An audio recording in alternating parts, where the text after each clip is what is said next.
Всем привет! Буквально несколько дней назад мы запустили конкурс вопросов для меня о нашем дота-составе. Если честно, мы были в полном шоке от количества поступивших вопросов, но тем не менее лучшие выбрали, и прямо сейчас буду отвечать на все по порядку. И погнали! Берете ли вы с собой Рому на вечеринке?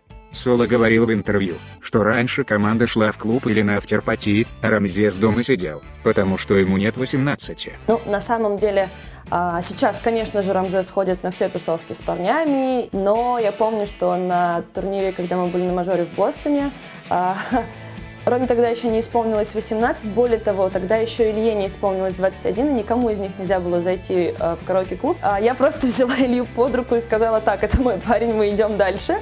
Вот, а Ромка прошел по чужим документам. И, в общем-то, все, мы все зашли, все было окей. Но вообще очень часто раньше, когда Роме еще не было 18, мы, например, решали просто не идти куда-то в какое-то место, где пускают по возрастному ограничению, а, например, посидеть в лобби отеля или там в практис-рум или в чьей-то комнате кого-то из игроков. И нормально, в общем-то, с этим справлялись. А сейчас уже, конечно же, Ромка везде ходит на полных правах. Были ли случаи, когда после проигрыша полностью рушилась мораль и кто-то вел себя неподобающе и хотел уйти? И как это решили? Ну, уходить, конечно же, из команды никто никогда не хотел, но тем не менее, когда ребята там какие-то серьезные игры проигрывают, есть, конечно же, такое, что кто-то из парней, как это модно говорить, уходит в тильт и грустит очень сильно. Мы ему этого делать не даем. И тут эффект семьи активной работает, и мы, наоборот, в общем, тащим куда-то что-то делать. Кто ведет самый активный образ жизни? И кто больше всех проводит времени за компом? Конечно же, больше всех спортом занимается Илья. Практически ни одного дня вот на турнире или на буткемпе не проводит без тренировок. Мы даже с ним как-то разговаривали об этом. Ему это помогает настроиться и собраться. Какое общее занятие, кроме игр и доты, объединяет ребят? Я думаю, если вы смотрели превью на International, это как раз был квест, на который ребята ходили. Они классно работают в команде не только в играх, не только на турнирах, но и в какой-то общей движухе. Вот.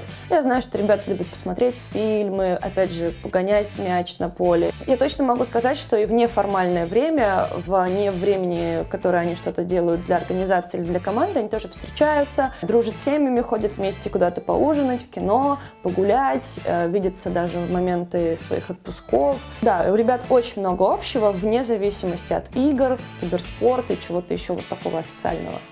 Есть ли у команды любимое блюдо, которое они вместе едят после удачных игр? Есть очень символичное место для команды Virtus.pro, называется Cheesecake Factory. Как правило, после какой-то уже успешной игры все собираются, идут в Cheesecake Factory. Там очень сложно забронировать столик, поэтому наш генеральный менеджер Роман Дворянкин, как самый ответственный человек в организации, естественно, идет первым, бронирует нам всем столик. Еще одно символичное место, в Сиэтле, в частности, оно находится, это краб-спот. Туда ходил весь Рухаб, туда ходили все таланты. В общем, это место, в котором подают крабов, причем вываливают вот так вот на стол из ведра, все вместе с кукурузкой, с картошечкой.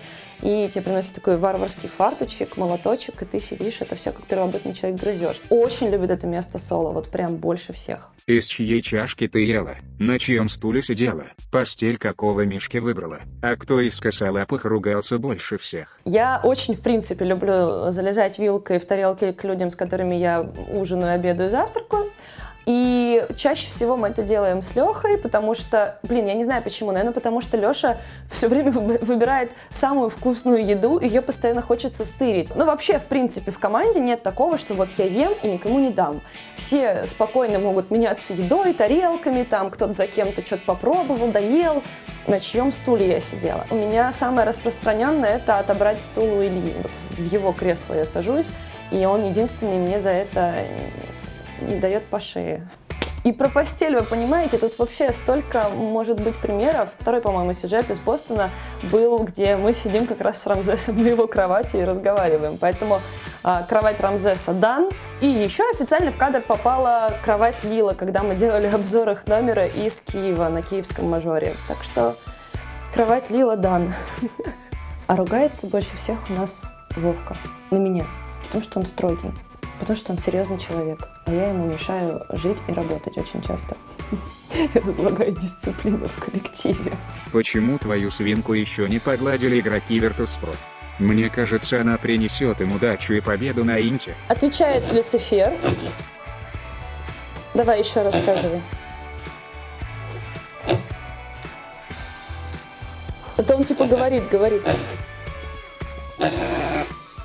Ты участвуешь в реалити-шоу на выживание. На необитаемый остров можно взять только одного игрока Virtus.pro. Кого ты выберешь? Это был бы Леша Березин, соло, потому что он самый взрослый в нашей команде, он настоящий лидер, то есть с ним будет не страшно там, заблудиться, потеряться, он точно сможет показать какое-то решение, показать какой-то выход, что-то придумать, предпринять, он точно будет чувствовать ответственность, потому что он уже привык ее чувствовать. И самое главное, я точно знаю, что Леше Березину не чужд грубый мужской труд, потому что вот буквально недавно мы вместе оформляли площадку к моей свадьбе, и Леша там прям строил декорации, что-то сверлил, колотил молотком, все было отлично.